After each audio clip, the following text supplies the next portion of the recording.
de la famille.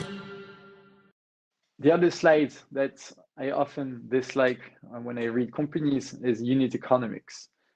I find that very few people have an understanding of what actually drives their business.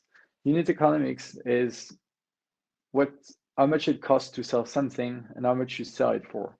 And so depending on the business that you are starting, it could be what the transaction looks like. If you're selling shoes on an e-commerce, then you have the cost of goods sold, probably 30 euros, the cost of logistics, 10 euros, the cost of marketing, 20 euros, the cost of packaging, 1 euro, and then 28 euro margin.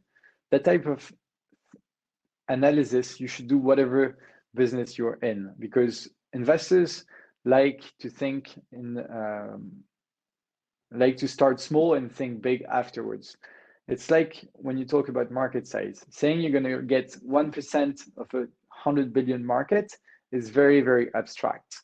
Saying that you're going to get one client that pays 100K per year and that there are 1,000 clients like this, which would bring you to 100 million in revenue, is much easier to imagine for an investor.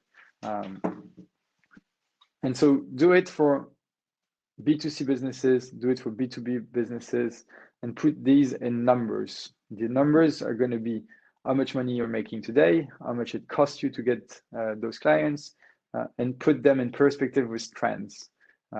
Is the margin going to grow? Are the cost of acquisition going to go down? Are they going to go up? These are going to be able to show that you have a vision of where the market is going.